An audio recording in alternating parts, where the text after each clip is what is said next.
வணக்கம் மாணவர்களே. இந்த வீடியோவில் 10ஆம் வகுப்பு கணிதம் அலகு 5 ஆயத்தொலை வடிவியல் இதில் பயிற்சி 5ல் 2ல் 8வது கணக்கு பார்க்க போகிறோம். என்ன கொடுத்துருக்காங்க பாருங்க. -2,6 மற்றும் 4,8 என்ற புள்ளிகள் வழி செல்லும் நேர்கோடானது 8,12 மற்றும் x,24 என்ற புள்ளிகள் வழி செல்லும் நேர்கோட்டிற்கு செங்குத்து எனில் எக்ஸின் மதிப்பை காண்க. இங்க பாருங்க, இந்த 2 புள்ளி வழியே ஒரு நேர்கோடு செல்லுது, இந்த 2 புள்ளி வழியே ஒரு நேர்கோடு செல்லுது. இந்த 2 நேர்கோடுகள் எப்படி இருக்குன்னா செங்குத்தா இருக்கு அப்படின்னா நம்ம எக்ஸோட மதிப்பை நம்ம கண்டுபிடிக்கணும். செங்குத்து அப்படின்னா நமக்கு என்ன நிபந்தனைனா m1ஐயும் m2ஐயும் பெருக்கும் போது -1 வரும். அதாவது முதல் கோட்டோட சாய்வையும் ரெண்டாவது கோட்டோட சாய்வையும் பெருக்கும் போது -1. இதை பயன்படுத்தி தான் நம்ம எக்ஸோட மதிப்பை கண்டுபிடிக்க போறோம். கண்டுபிடிக்கலாமா? பாருங்க, முதல்ல இதனுடைய சாய்வு கண்டுபிடிச்சிருவோமா? இதோட சாய்வு -2,6 4,8 சாய்வை நம்ம கண்டுபிடிக்க போறோம்.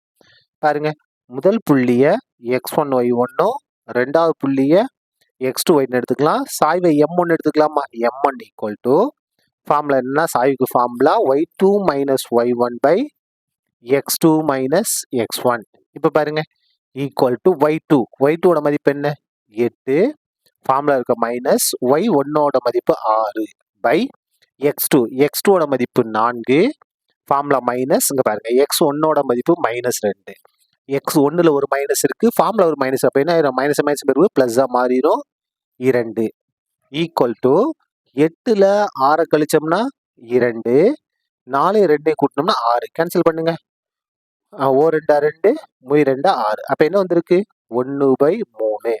இதோட சாய்வு, இந்த 2 புள்ளி இணைக்கக்கூடிய கோட்டோட சாய்வு 1/3. அடுத்து கண்டுபிடிப்போமா? பாருங்க, என்னது? 8,12 அதுக்கு அடுத்தது x,24 சாய்வு கண்டுபிடிக்கலாமா? இதை என்ன எடுத்துக்கலாம்? நம்ம m2ன்னு எடுத்துக்கலாம். பாருங்க, முதல் புள்ளிய x1y1, ரெண்டாவது புள்ளிய x2y2 எடுத்துக்கலாம். பாருங்க, y2 - y1, y2ஓட மதிப்பு 24, ஃபார்முலா மைனஸ் y1ஓட மதிப்பு 12 பை x2 - x1, x2க்கு பதிலாக x, ஃபார்முலா மைனஸ் x1க்கு பதிலாக 8. சரியா? ஈக்குவல் டு, இப்போ பாருங்க, 24ல 12 கழிச்சா 12 பை x - 8. இப்போ பாருங்க, நம்ம 2 சாய்வுகள் கண்டுபிடிச்சிட்டோம், m1 m2. இந்த ரெண்டோட பெருக்கல் பலன் என்னவா இருக்கும்?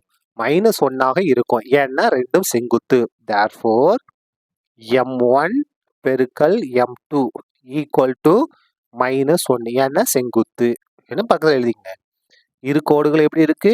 செங்குத்தாக இருக்கிறது. சரியா? இப்ப பாருங்க, m1 நம்ம கண்டுபிடிச்சு எடுத்து பிரதியிடுங்க. என்ன இருக்கு? 1/3 பெருக்கல் இதோட மதிப்பு எங்க கண்டுபிடிச்சிருக்கோமா? இதோட மதிப்பு m2 என்ன இருக்கு? 12/x - 8 equal to -1. இது சுருக்குனா நமக்கு எக்ஸோட மதிப்பு கிடைக்கும். இப்ப பாருங்க, 1 3 3, 4 3 12. இடது பக்கத்தை சுருக்குங்க. 1 4 பெருக்கினா 4, பகுதியில் x - 8 அப்படியே வந்துடும், ஈக்குவல் டு -1. இப்ப பாருங்க, 4 ஈக்குவல் டு இந்த -1 அப்படியே இருக்கட்டும். இந்த x - 8 வகுத்துல இருக்கு, இங்க வந்தா பெருக்கலா மாறும், x - 8. சரியா?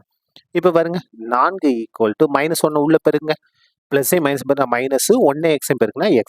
சரியா? மைனஸ் மைனஸ் பெருக்கினா பிளஸ், 4 8 8. நமக்கு எக்ஸ் தானே வேணும்.